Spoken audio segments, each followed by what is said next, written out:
We have some breaking news that will rock the foundation of the UFL forever.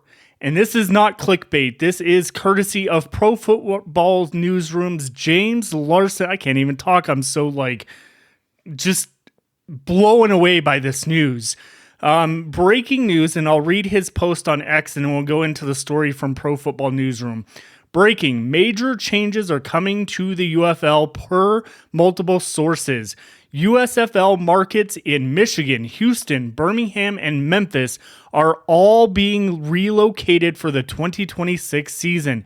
Plenty more changes are to come. The UFL is blowing it up this season. I am shocked. And it literally says the UFL truly is the Wild West, and what we've learned over the past couple weeks is rather astounding. 4 UFL markets will be relocated for the 2026 season, knocking out the entire USFL conference. What? And funny enough, I'm actually wearing, and put this on earlier today, the USFL shirt, so what is going on? We know that major layoffs happened and a lot of questions were being asked of why everybody in Michigan was laid off because of the fact of how successful of a year they had. But here we go. These moves are on the heels of a season in the UFL that from a financial/business standpoint didn't go according to plans. Attendance was down everywhere except in Michigan, while TV ratings also saw a drop. Ticket sales have been a major point of discussion for the UFL and their struggles, or UFL and their struggles, and it's a big reason why we're seeing so much change. We reported last week on the mass layoffs and /firings in the UFL, and I reported on that here on the channel from James Larson. Most of those were in the markets of Birmingham, Michigan, Houston, and Memphis. This is in line with the major moves being made for relocation. And he goes on to say, as for the relocated markets, the plan is to put teams in Florida, Orlando or Tampa Bay, Boise, Idaho, Columbus, Ohio, and Kentucky, Louisville, Lexington. That is massive. And we know with the expansion talks originally, Columbus, Ohio was a place that was being talked about. Tampa Bay has been talked about when we talked about Tom Brady. I had thought Tom Brady could be in the Oakland area for that, but we're looking at Tampa Bay potentially come back, the Bandits maybe, Orlando, you could have the Guardians come back maybe. Boise, Idaho is very interesting. Columbus, Ohio has got to happen. But now, if there's no Michigan, the Ohio thing with the Ohio-Michigan rival is kind of just thrown out the door there, which sucks. But then you have potentially Kentucky, Louisville, Lexington being part of those. Blockbuster moves to be announced by the league over the coming weeks. There is still quite a few details that need to be ironed out as the league sorts through all of its off-season madness. Relocating 4 teams in one season is absurd. And I'll add my 2 cents in here, according to what James Larson is reporting here, is I have talked about relocating teams altogether is absolutely crazy to me. The fact that I had spent so much money on jerseys, on merchandise and all this type of stuff for the league is now just kind of thrown out because they're relocating all these teams. At this point, are they even the United Football League anymore? Because at that point, what are you doing?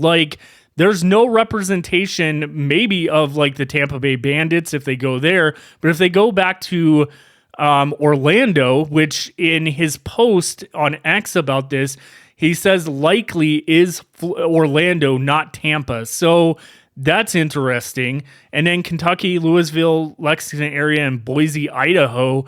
Those are new markets that, again, USFL has not really been in. So, Orlando, they were back in the 80s with the Renegades, but obviously they're not moving the Arlington Renegades to Orlando. I would think that the Guardians would come back, which again, we all know that that was Danny Garcia's thing.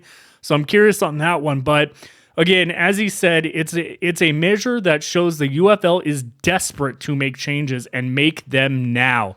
Houston and Memphis are two markets who had zero growth across the last couple of years, while Michigan saw an increased attendance this year.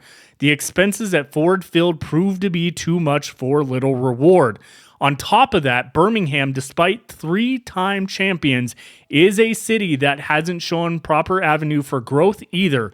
In fact, they saw a decrease in fandom. We're still waiting for announcements from the UFL, which should be on the way soon. We're told they could be here as soon as this week and maybe even tomorrow. What this means for the league moving forward, quite a bit. If the UFL can manage to hit some home runs with the markets they're heading into, they might be able to salvage what's been a rather rough business venture the last 2 years. If they can't, it's likely marks the end of spring football as we know it. Wow. Let's wrap our heads around this breaking news that I'm stunned. I'm absolutely stunned. This is better than the league folding. I'll be honest with you. I had heard some kind of rumblings through some sources. I heard that there was, with all these major shakeups and stuff, there could be like potential end to the league, but it looks like they are taking a different approach and relocating all the USFL conference teams. Again, could this back up what I've been saying, that they're going to get rid of the XFL, USFL divisions? Because what's the point at this juncture? All the XFL teams are staying: DC, Arlington, San Antonio, and St. Louis. Those markets are key to the UFL. And I'm not saying this being a XFL homer or whatever the case may be. I'm just saying that we know Arlington, I've talked about, would stick around because that's where the headquarters is. They have a long-term deal with Choctaw Stadium and the city of Arlington that was put in place back in the XFL in 2023. That was talked about at the XFL event that they had with Danny Garcia, The Rock, all the coaches. I think Russ Brandon was there as well, and I think the Arlington mayor was there as well, that talked about a long-term partnership. DC just won the championship. Obviously, that's still a very hot market. St. Louis, we're not even going to talk about that. And San Antonio, that's another market that they talked about doing more of a partnership going forward in 2026 to bring all 5 home games back, working with the Alamo Dome and things like that. That was a key point to the UFL, was to stick in San Antonio due to that partnership with the city. It seems like in a lot other than DC, which we've kind of seen with the championship party that they had in DC with the mayor and all that type of stuff. They've got kind of more of a city function going in most of these cities, where like the USFL, we didn't see that. I mean, Memphis, obviously, with the owner of FedEx passing away, Fred Smith, that essentially had a lot of money in Memphis. I kind of figured when that happened, that could be on the chopping block and whatnot. I did not expect 4 cities to be relocated.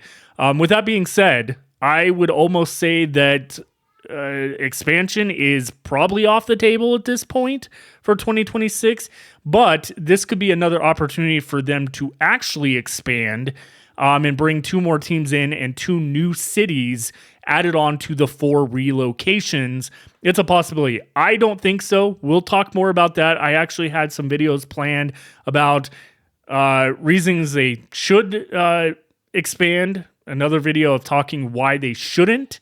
And now, of course, we have 100% information that the league is gutting the USFL altogether, at least their teams at this point, and that essentially the Houston Roughnecks are no longer a team. And I wouldn't see any, like, that's the thing too. If you go back to this list, Panthers, you can't move the Panthers. Like, Florida Panthers ain't going to work. That's a hockey team. I think that with relocating into 4 new markets, you just need to create 4 new teams. Unless you are bringing back the Orlando Guardians, I highly doubt they would go the original XFL route and bring back the Orlando Rage unless they're going to team up with Disney and do something with like Red Hulk, because that's exactly what the Orlando Rage looked like. Their logo looked like in 2001. I almost just feel at this point they need to just create brand new markets, new teams, bring new excitement into the league. And quite frankly, I think at this point, the USFL, XFL needs to kind of go away. And if I was going to be making a video, but I think I'll mention it here, that they're having a summer blowout on their website of all merchandise. And I was wondering, like, does this have something to do with, like, I mean, all teams are on clearance, but it was making me wonder, like, are we getting markets taken away? Because this seems a little odd. It's up to like 70% off. Jerseys are half off. It's a crazy sell or whatnot, but now we know why. Yeah, let me know in the comments what you think. We will be keeping an eye on this. Tomorrow, 100%, I will be home. I will be watching, making sure if anything breaks, you'll hear it here. So stay tuned. We'll see you back here. Let me know in the comments what you think of this, and have a great one. See you on the flip side.